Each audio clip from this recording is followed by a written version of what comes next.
The 14th floor of the old red brick building offered an unfair view. Not unfair in its beauty. The city skyline was a jagged crown of silver and glass against the fading blue of the evening, but unfair in its distance. To Elias, standing by the narrow corner window of his tiny office, that view felt like a cruel joke. He was a programmer, a bright 30-year-old immigrant from Mumbai, and this cubicle farm in downtown Chicago was his American dream, paid for with years of work, countless visa applications, and an 8-hour time difference that meant he only spoke to his parents when the moon was highest over Lake Michigan. He ran a hand over his freshly ironed shirt. Elias always dressed well, not for a boss or a client, but for the city itself. He wanted the city to see him as an equal, a contender, not just a visitor with a briefcase. Today was the close of his biggest project yet, the back end for a massive citywide transportation app. He had spent the last 3 months practically living in this building, fueled by black coffee and the anxious energy of knowing his entire future, his green card application, and his family's hope rested on a few million lines of code. He heard the scraping of a chair behind him. It was Gary, the lead developer, a man whose family roots in Chicago dated back to the 1920s. Gary was kind, in a detached American way. "Still here, Elias?" Gary's voice was warm but tired. Elias turned, forcing a bright smile. "Just checking the final commit logs, Gary. Everything is clean. Perfect." "Good. Look, the launch party is tonight. The whole team is going to O'Malley's down on 5th Street. You should come. Have a beer. You earned it." Elias felt a familiar flutter of uncertainty. He had been invited many times. Each time he saw a wall. He would stand awkwardly, unable to follow the rapid-fire jokes about American football or the latest celebrity scandal. He would be the only one drinking soda, the only one who didn't know the words to the background music. "Thank you, Gary, but I think I will just head home. Need to catch up on sleep, and a few things for my apartment." He was lying, of course. His apartment was spotless, and sleep was a luxury he rarely indulged before a project was truly launched. "Ah, the immigrant hustle, right?" Gary chuckled, grabbing his messenger bag. "Well, don't work too hard, man. We'll see you tomorrow." And just like that, Gary was gone, leaving Elias alone with the hum of the servers and the distant city lights. Part 2. The Slice of Pizza. Elias packed his bag and took the elevator down to the lobby. Stepping out onto the street felt like walking onto a stage. The air was thick with the smells of exhaust, street vendor pretzels, and blooming jasmine from a nearby park. He bypassed the entrance to O'Malley's, where a loud, happy roar was already spilling out onto the sidewalk. Instead, he walked half a block to Mama Lena's Pizza. Mama Lena's was a tiny, unassuming place.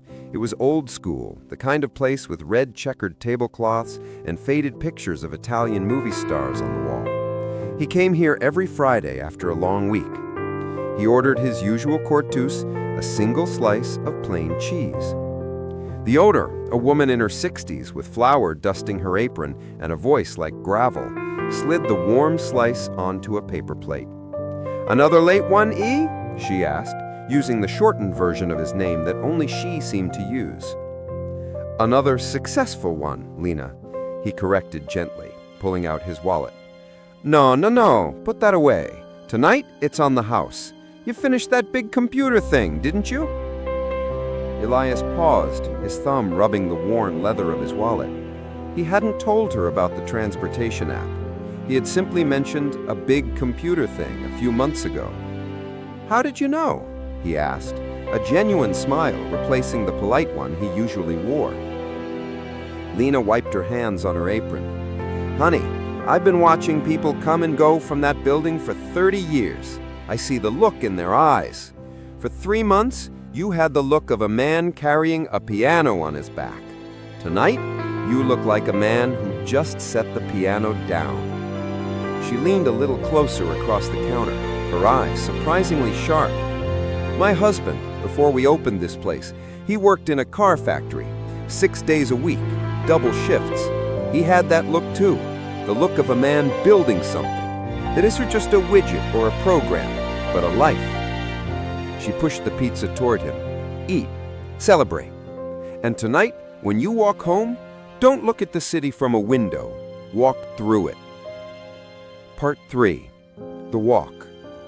Elias took the pizza and sat at a small table. The warmth of the slice in his hand felt more real, more earned than the congratulatory email he'd gotten from the CEO. He ate slowly, listening to Lena hum an old song in Italian as she swept the floor. He realized this tiny, dusty pizza parlor was his real break room, a space where he didn't have to translate his thoughts or pretend to understand the context of a 30-year-old sitcom reference. When he finished, he thanked Lena profusely and stepped back out onto the street. He didn't head straight to the subway. He decided to walk. He walked past the towering office buildings, now just massive blocks of granite and glass. He walked past O'Malley's, and for a moment he stopped. He saw Gary and a few other colleagues through the window, laughing loudly, arms around each other's shoulders. They were an easy, casual group.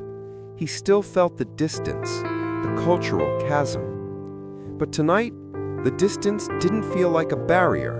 It felt like space. He realized the view from the 14th floor was misleading.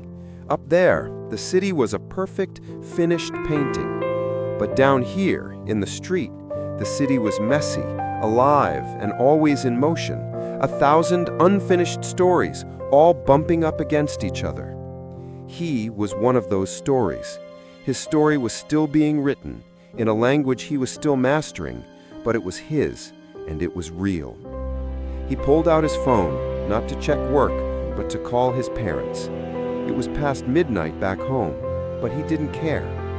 As he walked down the bustling street, a simple slice of pizza digesting warmly in his stomach, he looked up at the 14th floor of his building. He saw his tiny dark window. It wasn't a joke. It wasn't a cruel distance. It was a target. And tonight, he felt like he had finally, truly hit the bullseye. He pressed the call button. "Hello?